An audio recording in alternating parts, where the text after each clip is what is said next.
लोगों के साथ एक ऐसी घटना शेयर करने वाली हूँ जिसे सुनकर आप लोगों को भी बिल्कुल यकीन हो जाएगा कि लड्डू गोपाल जब जिसके घर जाना चाहे वो स्वयं ही पहुँच जाते हैं।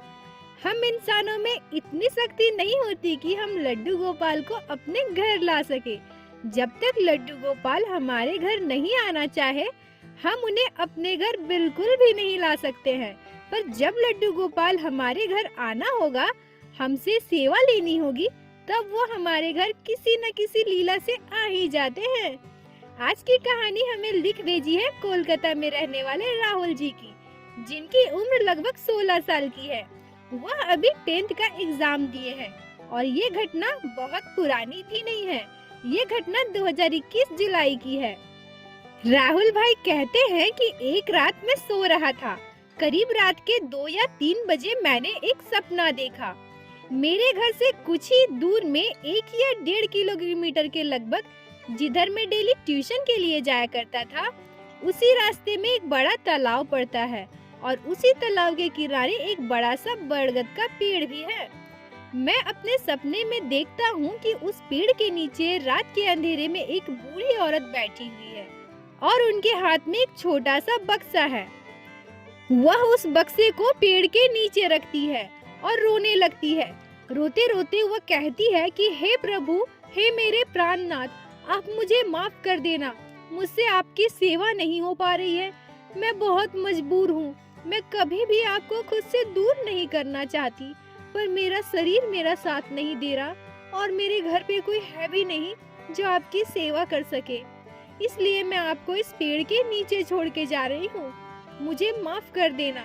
आज मैं बहुत बड़ा पाप कर रही हूँ। मेरा कितना और हुआ है ये देखिए सब तो। बोलते हुए महिला बहुत रोने लगती है।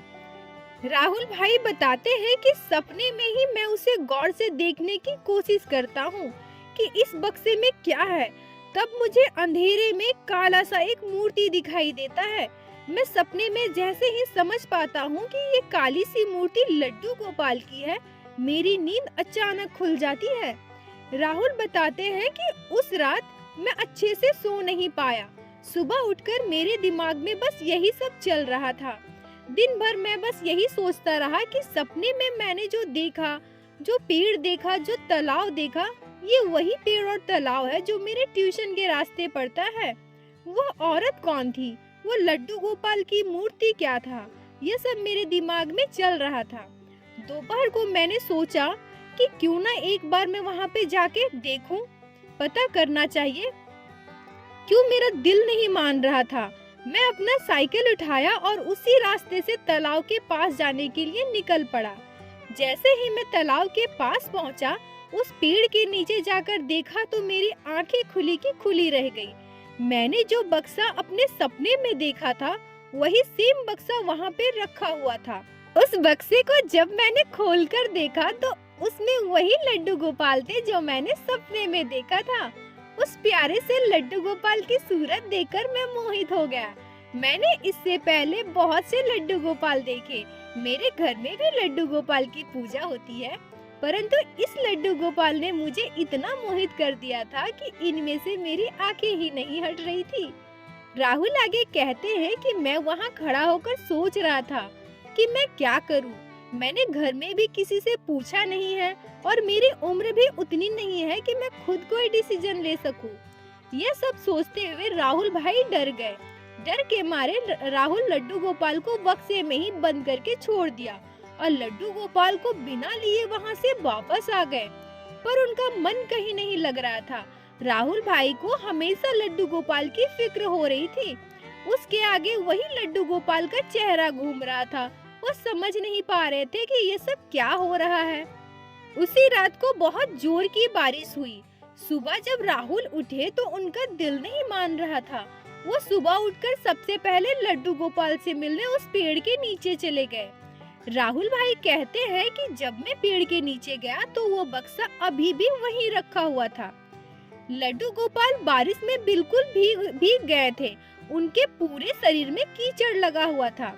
मैं मन ही मन सोचने लगा कि मेरी मम्मी अभी ऑफिस गई है। मैं घर में किसी से पूछा भी नहीं हूँ। मैं लड्डू गोपाल को अपने साथ कैसे ले जा सकता हूँ? अगर मैं इन्हें अपने साथ ले गया तो हो सकता है मम्मी पापा और दादी मुझ पर गुस्सा करे। ये सब सोचकर लड्डू गोपाल को फिर बिना लिए राहुल जी वापस आ गए। राहुल भाई कहते हैं कि उसी रात जब मैं सो रहा था तो मुझे उसी लड्डू गोपाल का फिर से सपना आया। मैं सपने में देखता हूँ कि लड्डू गोपाल कीचड़ में सने हुए हैं और उसी बक्से में बैठे हैं जैसा मैं देख कर आया हूँ। और लड्डू गोपाल मुझसे कहते हैं, भैया ओ भैया, आप मेरे साथ ऐसा कैसे कर सकते हैं? मैं यहाँ पानी में गीला हो गया हूँ और मेरे पूरे शरीर में कीचड़ लग गया है। मैं तो आपके साथ आपके घर आना चाहता था। मुझे कितनी भूख लगी है, आप मुझे यहाँ छोड़कर चले गए। राहुल भाई आगे कहते हैं कि मेरी नींद अचानक से खुल गई। मैं उठकर बिल्कुल बैठ गया। मन ही मन विचलित हो रहा था। मैं समझ नहीं पा रहा था कि मैं अब क्या करूं। अगले दिन होली का त्योहार था। मेरे घर में लड्डू गोपाल है तो होली का त्योहार बहुत ही धूमधाम से मनाया जाता है। लड्डू गोपाल की पूजा बहुत ही धूमधाम से होली वाले दिन मेरे घर पे होती है। होली के दिन सभी लोग पूजा पाठ में बिजी थे, पर राहुल का मन कहीं नहीं लग रहा था। राहुल भाई ने बिना कुछ सोचे समझे साइकिल उठाया और उसी पेड़ के नीचे तालाब के पास चले गए। राहुल भाई वहां जाकर बिना सोचे समझे लड्डू गोपाल को अपने साथ अपने घर लेकर आए। लड्डू गोपाल को घर लाकर वो सबसे पहले अपने दादी के पास गए और दादी को सारी बातें समझाई। दादी जी राहुल से कहती हैं कि लड्डू गोपाल तुमसे सेवा लेना चाहते हैं। लड्डू गोपाल तुम्हारे साथ हमारे घर आना चाहते थे। हमारे पास तो एक लड्डू गोपाल पहले से ही है। कोई बात नहीं, हम इनकी भी सेवा कर लेंगे। लड्डू गोपाल जब जिनके घर जाना चाहे उन्हीं के घर आते हैं। नहीं तो सोचो कि उस रास्ते से कितने लोग गुजरे होंगे। किसी की नजर क्यों नहीं पड़ी लड्डू गोपाल पर या उस बक्से पर? इसका मतलब ये है कि लड्डू गोपाल तुमसे सेवा लेना चाहते हैं। तुम जाओ, अपने हाथों से लड्डू गोपाल को स्नान करवा के मंदिर में स्थापित कर दो। राहुल लड्डू गोपाल को अच्छे से स्नान करवाकर मंदिर में स्थापित करके उन्हें भोग लगाता है। थोड़ी देर के बाद जब राहुल की दादी यह बात राहुल के मम्मी को बताती है तो राहुल की मम्मी बहुत ही गुस्सा हो जाती है। वो राहुल से कहने लगती है कि तुम ऐसा क्यों किए? हमारे घर में पहले से एक लड्डू गोपाल है, हम उनकी सेवा करते हैं, तुम फिर से एक लड्डू गोपाल ले आए। राहुल कहते हैं कि मेरी मम्मी के गुस्सा से मैं बिल्कुल ही डर गया था, पर जब मेरी दादी ने मम्मी को समझाया तो मम्मी बिल्कुल शांत हो गई। उसके बाद शाम को मम्मी ने मुझे पैसे दिए और कहा, राहुल जाओ लड्डू गोपाल के लिए कुछ वस्त्र और उनके लिए कुछ गहने लेकर आओ। मैं बहुत खुश हो गया और मार्केट गया। मैं मार्केट से लड्डू गोपाल के लिए कुछ पोशाक और ज्वेलरी लेकर आई। अब लड्डू गोपाल को हमारे घर में 1 साल से ज्यादा हो गए हैं। जो माँ मुझे उस दिन उतना डांटी थी, लड्डू गोपाल को तुम क्यों लेकर आए, वो आज स्वयं मुझसे कहती है, राहुल तुमने बहुत अच्छा किया जो लड्डू गोपाल को अपने साथ हमारे घर लेके आए। लड्डू गोपाल तुम्हारे साथ ही आना चाहते थे और लड्डू गोपाल के आने के बाद हमारे घर में बहुत ही तरक्की हुई है। लड्डू गोपाल की कृपा से 1 साल में हमें बहुत कुछ मिला है। बोलो बाके बिहारी लाल की जय, लड्डू गोपाल की जय, जय जय श्री राधे। दोस्तों, लड्डू गोपाल को जब जिनके घर जाना हो वो चले आते हैं। यह बात तो मैंने आपको बताई, पर एक और बात जो मैं आप लोगों को बताना चाहती हूँ, लड्डू गोपाल की सेवा करना कभी भी व्यर्थ नहीं जाता।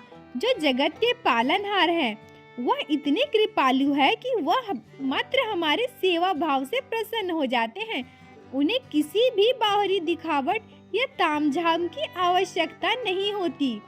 दोस्तों, अगर आप लोगों को आज की यह लीला कथा पसंद आई हो, आपके दिल को छुई हो, तो कृपया वीडियो को लाइक करके अपने दोस्तों के साथ शेयर जरूर कीजिएगा और चैनल को सब्सक्राइब कीजिएगा, ताकि आने वाले समय में इसी तरह से श्री लड्डू गोपाल श्री बाके बिहारी की लीला कथा आप लोग हमारे चैनल पे सुन सके।